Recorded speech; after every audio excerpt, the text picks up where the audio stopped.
आपके सभी सम्मानित साथियों को मेरा सादर जय भीम। मेरा नाम गोविंद सिंह है और मैं जिला तुगलकाबाद का महासचिव हूँ वर्तमान में, और इस बदरपुर विधानसभा का प्रभार मुझे दिया गया है। वर्तमान समय में समस्त भारत की बात करूं, यदि कोई भी राजनीतिक दल सर्वाधिक तेजी से बढ़ता हुआ है तो वो है बहुजन समाज पार्टी। सबूत के साथ बताता हूं, सन 2014 लोकसभा चुनाव उत्तर प्रदेश में बसपा 0 सीट पर थी, और उसके बाद 2019 में लगातार 10 सांसद पूरे एक साथ। ये भारतीय राजनीति के इतिहास में किसी पार्टी ने नहीं किया।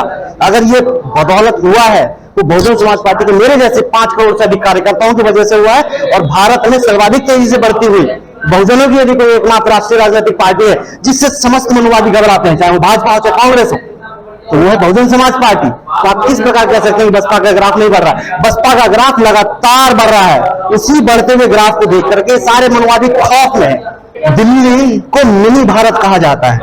पूरे 29 या 30 जितने भी भारत के राज्य हैं और केंद्र शासित प्रदेश है, सबका प्रतिनिधित्व यहाँ दिल्ली में है, और दिल्ली का संदेश पूरे भारत में जाता है। जब आप देखें 2007 से 12 उत्तर प्रदेश में अपना शासन चल रहा था, 2 विधायक दिल्ली में थे, 17 निगम पार्षद थे, लगभग 15% का वोट परसेंटेज था। जब इन मनोवादियों ने देखा कि अगर बसपा दिल्ली में आ गई तो दिल्ली का संदेश पूरे भारत में जाएगा, इसे साम दाम दंड भेद कुछ भी करके रोकना ही होगा, तो उन्होंने अपनी चालें चली। और हमारे जो अशिक्षित बहुजन समाज के लोग हैं, इतने जागरूक और इतने पढ़े लिखे नहीं हैं, जो उनके झांसे में आ गए, उन्होंने क्या किया?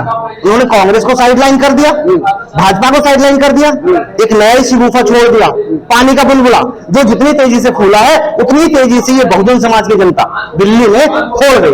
ये फ्री की चीजें, क्या ये चाहे कोई मुख्यमंत्री हो, चाहे विधायक हो, सांसद हो या प्रधानमंत्री ही क्यों ना हो, क्या ये अपने बाप की बकौती में से देते हैं? अपने पुश्तैनी जायदाद में से देते हैं? देते कैसे हैं?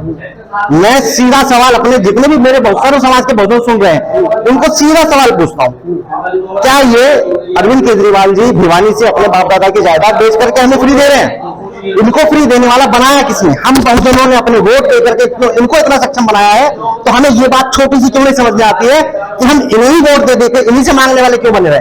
हम राजा लोग हैं, हम शासक लोग हैं। हमारे महानायक और महानायिकाओं ने यही बताया कि हम इस देश के शासक हैं, तो हम अपना वोट खुद को दें, अपनी पार्टी को दें, अपने हाथी को दें। जिस दिन हम शासक होंगे, इन अपर कास्ट सवर्णों को भी देने वाले हम होंगे।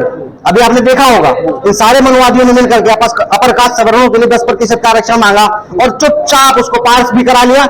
हमारी पार्टी ने उसको कोई विरोध नहीं किया, क्योंकि हमारी पार्टी जानती है इनकी 1931 की जनगणना के आधार पर आज 2023 लगभग 100 साल के बाद इनकी संख्या 10% से भी कम है, इसीलिए तो वो 10% आरक्षण पे मान गए। और हम बहुजनों की संख्या कितनी है? 90%। हमको क्या मिल रहा है?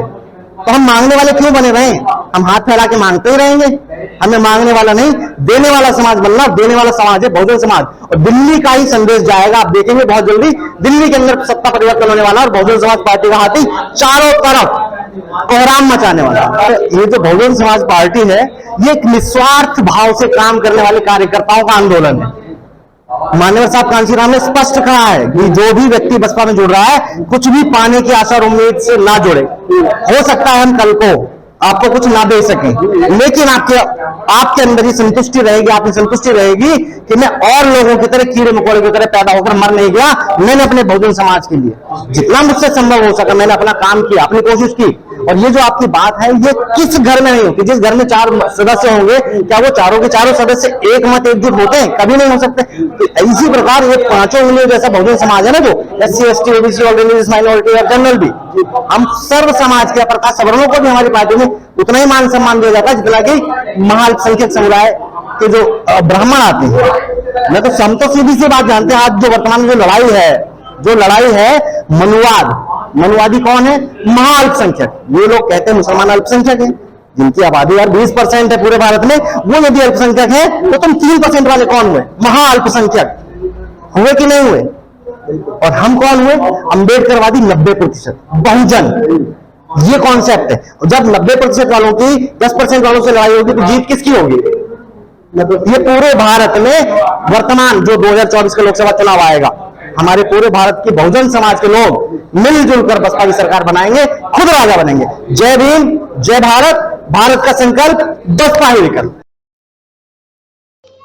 NCR करंट न्यूज को सब्सक्राइब करें और नोटिफिकेशन सबसे पहले पाने के लिए दबाएं बेल आइकॉन।